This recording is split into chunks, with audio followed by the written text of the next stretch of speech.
नमस्कार दोस्तों, मेरा नाम नरेंद्र पांडे। दोस्तों, एक बहुत ही ज़्यादा ऐतिहासिक फैसला लिया गया है, मतलब एक बहुत ही ऐतिहासिक बिल पास किया गया है संसद के थ्रू, संसद के द्वारा, और वो है वक्फ बिल। यानी इसको वक्फ भी पढ़ते हैं या वक्फ भी पढ़ते हैं। दोस्तों, ये वक्फ बिल की क्या महत्व है। ये बिल जो है इतना 2024 में ही इसको जो है वो सुझाया गया था, लेकिन ये 2025 में पास किया गया। आखिर इसका महत्व क्या है? आखिर ये इतना इंपॉर्टेंट बिल कैसे हो गया? यहाँ ये इतना इंपॉर्टेंट बिल है कि नरेंद्र मोदी ने अपने ट्विटर अकाउंट से ये कहा कि इसको एक बहुत ही ज़्यादा ऐतिहासिक बिल बोला। ये बिल इतना इंपॉर्टेंट क्यों है? दोस्तों, अगर हम वक्फ की बात करें, वक्फ की बात करें, तो वक्फ का मतलब होता है, इस्लाम में वक्फ का मतलब होता है कि कोई भी इंसान, कोई भी मुस्लिम्स जो हैं वो अगर अपनी इच्छा से, अपनी स्वेच्छा से जो है अगर वो दान देना चाहे, जैसे दान के तौर पे, या वो लैंड भी हो, ज़मीन भी हो सकता है, या फिर अगर आप देखें तो मनी, पैसा हो सकता है, कोई भी चीज़, ज्वेलरी हो सकती है, कुछ भी हो सकता है, चाहे वो मूवेबल हो चाहे इमूवेबल हो, कोई भी प्रॉपर्टीज हो। अगर वो अपना प्रॉपर्टीज दान देना चाहते हैं तो उसको हम बोलते हैं वक्फ। यानी कि इस्लाम में प्रॉपर्टी दान देना को वक्फ कहा जाता है। ये प्रॉपर्टी दान क्यों किया जाता है? ये प्रॉपर्टी दान किया जाता है ताकि एक तो रिलीजियस पर्पस के लिए दान किया जाता है, मस्जिद बनाने के लिए दान किया जाता है, और दूसरा जो पर्पस होता है वो गरीबों के लिए दान किया जाता है। यानी कि जैसे विद्यालय, स्कूल बनाना, मस्जिद बनाना, स्कूल का मतलब मदरसा बनाना, ठीक है। तो ये सब चीज़ के लिए दान किया जाता है दोस्तों। लेकिन फिर इतना ज़्यादा कंट्रोवर्सीज में क्यों हुआ? आखिर इतना ज़्यादा क्यों, ऐसा क्या हुआ कि इसमें इसके लिए बिल लाना पड़ रहा है? ठीक है, देखिए इंपॉर्टेंट क्या है। दान तो ये जमीन की जाती है, ये सब कुछ किया जाता है, प्रॉपर ढंग से किया जाता है, लेकिन प्रॉब्लम ये है कि कभी कभी क्या होता है, जिसको ये दान किया जाता है, मतलब जिस चीज़ को जिसको ये दान किया जा रहा है, वक्फ जिसको किया जा रहा है, उसके लिए एक वक्फ बोर्ड बना हुआ है।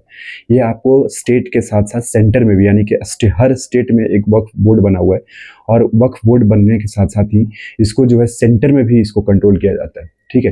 बट प्रॉब्लम क्या हो रही है कि इसका मिसयूज हो रहा है। अगर देखा जाए तो, अगर हाल ही में देखा जाए तो 33,000 एकड़ के लगभग 33,000 के लगभग जो है वो जमीन दान की जा चुकी है, ठीक है। तो फिर ये दान जो की गई है, बहुत इसका जो मिसयूज हो रहा है, मिसयूज कैसे हो रहा है? मिसयूज ऐसा होता है कि ये वक्फ बोर्ड वाले क्या करते हैं कि वो जो जमीन आपने दान किया उसमें जो है वो कभी कभी क्या करते हैं, वो रेंट पे लगा देते हैं, या कभी कभी क्या करते हैं कि उसको बेच देते हैं, या फिर बहुत तरीके का मिसयूज करते हैं।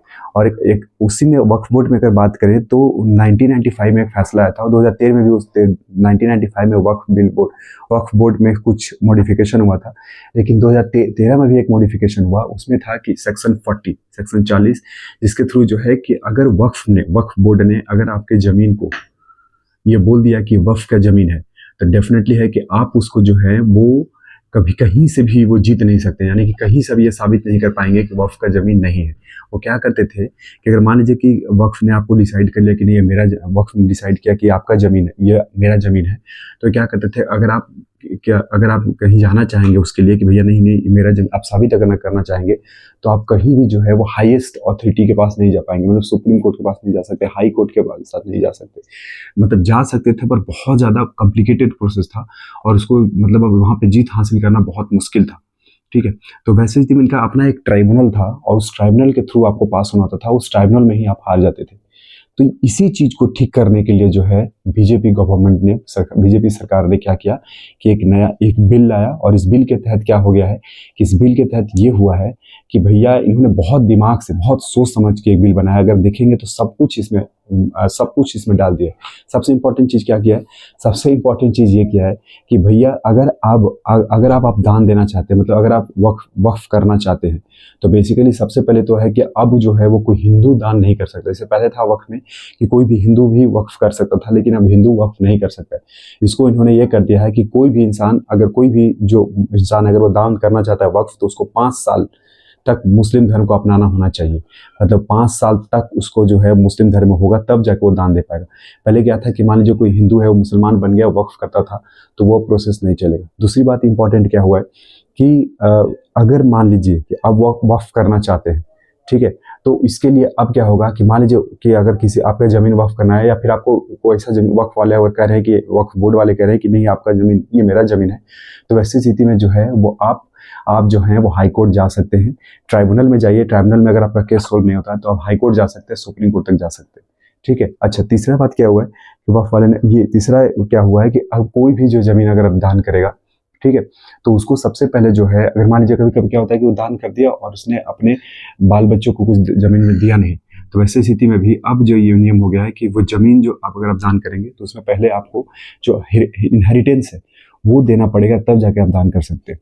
उसके बाद इंपॉर्टेंट चीज क्या हुआ है कि सेक्शन 40 को हटा दिया है, सेक्शन 40 को हटा दिया। सेक्शन 40 को हटा के उसमें क्या कर दिया है, सेक्शन 40 में क्या कर दिया है कि सेक्शन 40 को हटा दिया, यानी कि अब आप वक्फ वाले आपको बिना बिना अनुमति का आपको ये साबित नहीं कर पाएंगे कि आपका जमीन नहीं है। यानी कि अब क्या होगा कि डिस्ट्रिक्ट कलेक्टर होगा, वो डिसाइड करेगा कि जमीन किसका है।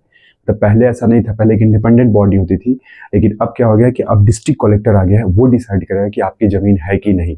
ठीक है, तो ये एक बहुत इंपॉर्टेंट चीज है। उसके बाद ये भी है कि वक्फ बोर्ड में जो है, स्टेट बोर्ड में या फिर ट्राइब्यूनल में, सब में जो है वो एक दो बेसिकली क्या होगा कि वक्फ बोर्ड का जो है वो सीईओ अब नन मुस्लिम भी हो सकता है।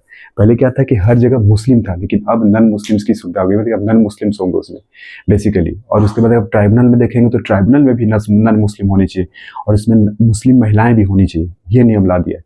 ठीक है, उसके बाद क्या है कि अगर कोई इंसान जो है वो वक्फ करना अब वक्फ बोर्ड कमेटी, जो वक्फ बोर्ड है, उसको अब जो है अब अपना सारा डेटा कि उसके पास, उनके पास कितना जमीन है, वो भी उनको जो है वो देना, वो दिखाना पड़ेगा, वो गवर्नमेंट के डेटाबेस पे डालना पड़ेगा कि उनके पास कितना जमीन है। देखिए, ये तो आपको समझ में आएगा कि गवर्नमेंट ने कितना ज़्यादा चेंज किया। गवर्नमेंट का मकसद ये नहीं है कि वक्फ को ख़त्म कर दिया जाए, गवर्नमेंट का बिल्कुल ही मकसद नहीं है कि वक्फ में जो है वो हिंदू को ला दिया जाए। गवर्नमेंट का सिर्फ मकसद है कि वक्फ के थ्रू जो ज़मीन दान की जा रही है उसका सही से यूटिलाइजेशन हो सके, उसका ये ना हो जाए कि कोई दादागिरी हो जाए या कोई ऐसा माफिया आ जाए और क्या करेगी, ज़मीन बेचना शुरू कर दे, वक्फ की संपत्ति को बर्बाद करना शुरू कर दे। ये इसी चीज़ को बचाने के लिए बिल लाया गया। और आप देखेंगे पहले ऐसा होता था, लेकिन अब ये जो है अब नहीं होगा। दूसरी बात क्या है कि ये जो भी नियम कानून लागू होगा वो रेट्रोस्पेक्टिव नहीं होगा। कहने का मतलब कि अब जो है वो, अब जिस दिन से बिल लागू हुआ उस दिन के बाद से ये देखा जाएगा कि भैया वक्फ में क्या दान किया जा रहा है और संपत्ति कहाँ की है, किसके पास जा रही है। ठीक है, वो चीज़ हो गया।